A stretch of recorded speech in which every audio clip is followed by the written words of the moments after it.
Pace bene, bonjour. Voilà, je viens vous retrouver quelques instants pour vous parler de la formation, puisque à la demande de beaucoup d'entre vous, nous allons la reprendre tout prochainement. Alors, quelle sera cette formation? D'abord, laissons parler un petit peu Saint Bernard, qui nous rappelle sans cesse: les arbres et les rochers t'apprendront plus que tous les maîtres ne pourront t'enseigner. Les arbres et les rochers t'apprendront plus que tous les maîtres ne pourront t'enseigner. C'est très fort cette phrase. Alors, premier point de la formation, c'est de vivre avec l'environnement, avec les pierres, comme ici par exemple. On est devant le Colisée, comme vous voyez, et les pierres nous parlent en tant que telles. Ces pierres qui ont vu des générations de personnes passer, prier, souffrir, mourir aussi. Et ces pierres nous parlent, elles ont quelque chose à nous dire. Tous ceux qui ont été assises, vous l'avez vu combien les pierres nous témoignent non seulement de tout un passé, mais de toute une vie aujourd'hui. Et puis tous les éléments de la création, les arbres. Toucher un arbre, c'est recevoir l'énergie. C'est personnellement, dès que je peux, je viens me ressourcer autour d'un arbre pour recevoir toute cette force, toute cette énergie positive qu'ils nous transmettent. Et puis les animaux, les plantes, tout ce qui vit et respire, et bien sûr l'être humain qui est au cœur de toute création. Voilà. Premier point pour la formation, c'est déjà savoir regarder et vivre avec l'environnement. Deuxième point, c'est la parole de Dieu, la Bible. Alors nous allons beaucoup en parler pendant cette année de formation. Qu'est-ce que la Bible exactement? Comment elle nous a été transmise? Et puis l'Évangile aujourd'hui, comment l'accueillir? Comment l'intégrer dans notre vie et comment le célébrer? Ces trois points sont un peu les bases de l'orientation franciscaine. Accueillir, intégrer et célébrer. On peut le transposer sur beaucoup de plans. Durant cette année de formation, nous allons avoir également des thèmes très précis. Nous serons 3, parfois 4 enseignants, si on peut dire, des petits serviteurs, il ne faut pas exagérer, enseignants c'est peut-être un bien grand mot, mais pour vous transmettre quelque chose, il y aura Camilla, cette amie Clarisse qui vient de faire son engagement, il y aura frère Éric de la Cordelle, il y aura Agnès, qui est pasteur protestante à Vézelay, qui ont quelque chose à nous dire sur les bases du charisme franciscain, l'écologie, l'itinérance, la force de la parole de Dieu. Voilà. N'oublions jamais que le radicalisme franciscain, c'est simplement le radicalisme évangélique. Vivre l'évangile et basta.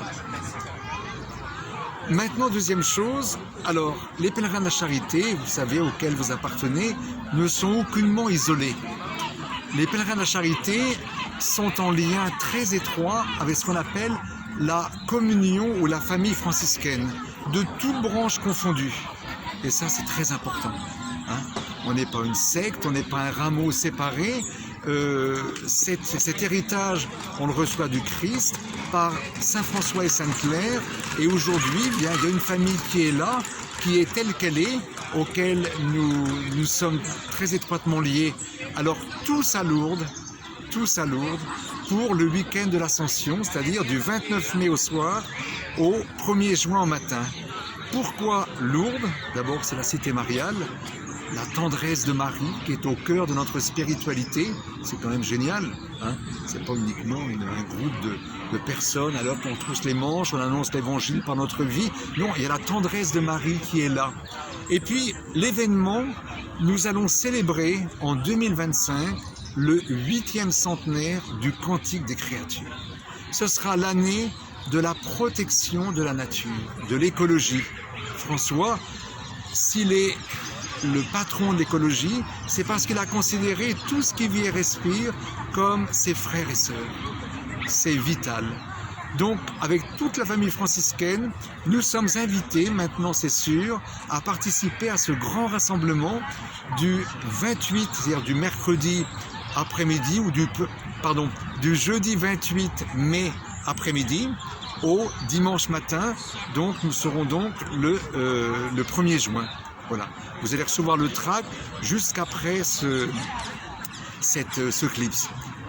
Alors, la formation donc reprend, ce sera donc le 15 novembre, avec Claude qui sera le coordinateur de la formation et puis notre chère Pauline qui sera l'administrateur du groupe WhatsApp. Alors très bonne route à chacun d'entre vous. N'attendez pas une formation parfaite, hein.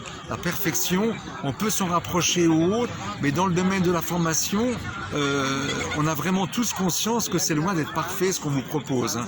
C'est vraiment, on cherche le lieu, on cherche un lien, on cherche comment faire, sachant que après le Covid, il y a un peu eu un ras-le-bol de tout ce qui est vidéo, de tout ce qui est intervention par WhatsApp et autres, tous les réseaux sociaux, mais c'est le seul moyen. À votre demande d'assurer une formation, on ne peut pas faire des formations en live régulièrement. Pour la simple et unique raison, c'est que vous êtes présent sur 4 pays. Sur l'Inde, sur la France, sur l'Angleterre, sur l'Italie et d'autres amis également qui sont en Ukraine. Mais retenons déjà 4 pays. Là, on n'a pas le choix, donc ça va vous demander beaucoup d'efforts et à chacun d'entre nous d'utiliser ce temps. Mais, tenez-vous bien, nous aurons non seulement des rencontres par WhatsApp, des enseignements, des films qui vous seront proposés, des rassemblements comme celui de Lourdes, et puis l'été prochain, on a déjà pas mal de propositions à vous faire pour nous retrouver tous l'année prochaine, pendant l'été, pour vivre ce qu'on appelle vraiment un temps de fraternité au contact avec la création, comme nous l'avons fait jusqu'à présent à la Romita.